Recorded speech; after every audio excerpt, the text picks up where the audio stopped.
नमस्कार। बात करेंगे बिहार विधानसभा चुनाव की। बिहार विधानसभा चुनाव से पहले बीजेपी के चाणक्य कहे जाने वाले केंद्रीय गृह मंत्री अमित शाह का बिहार आगमन हुआ।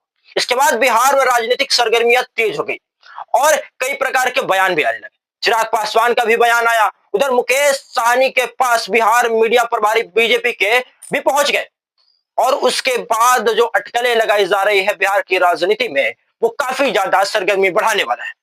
दोस्तों, बात करेंगे बिहार में इन सरगर्मियों की और उसके पीछे की सच्चाई की।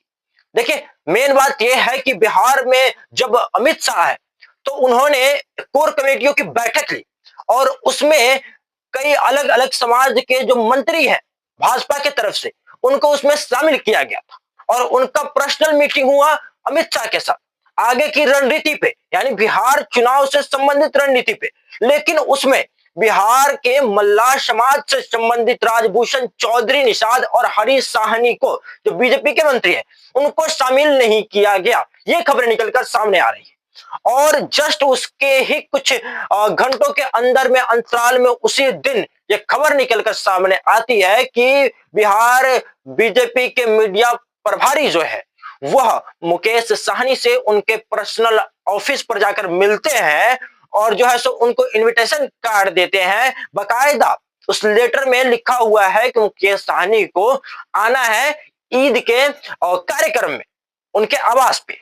अब उसमें बकायदा ये राजनीतिक तौर पर दिया गया है क्योंकि उस पर जो है वो बीजेपी का लोगो भी लगा है।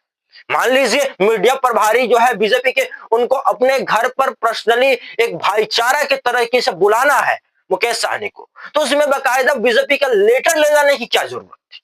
वो ऐसे इनवाइट कर देते, फोन पर कर देते या फिर मिलकर कर देते। बकायदा लेटर छपवाना, उसमें लेटर में लिखवाना कि आपको आना है और उस पर बीजेपी का सिंबल होना, ये बहुत ही बड़ा जो है वो दिखाता है, बहुत ही बड़ा संकेत दिखाता है।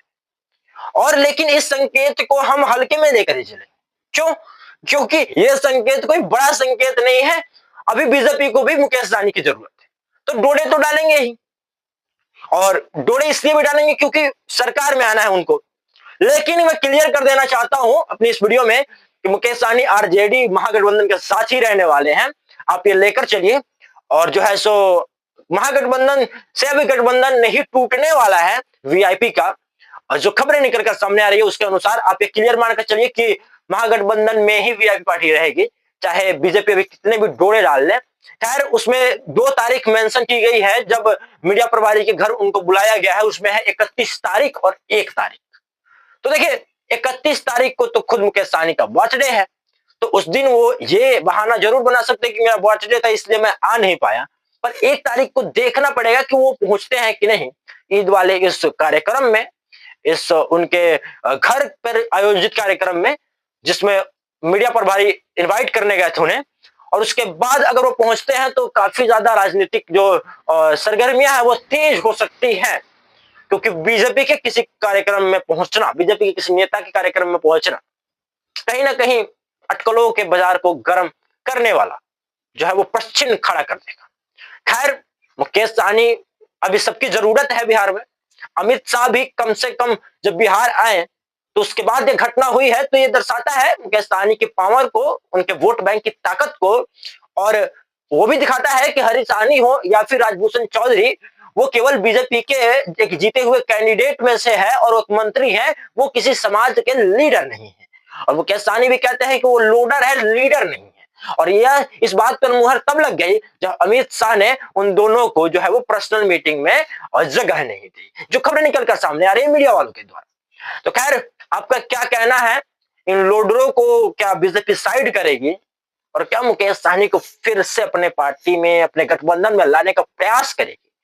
और क्या मुकेश सहनी को जाना चाहिए? कमेंट सेक्शन में जरूर लिखिएगा। मेरे हिसाब से तो नहीं जाना चाहिए और ना ही वो जाएंगे बीजेपी के साथ, क्योंकि उन्होंने काफी ज्यादा बयान दे दिया है कि वो बीजेपी के साथ नहीं जाएंगे। बीजेपी की आइडियोलॉजी से उनकी आइडियोलॉजी मैच नहीं करती है, तो मेरे हिसाब से तो वो नहीं जाएंगे और नहीं जाना भी चाहिए।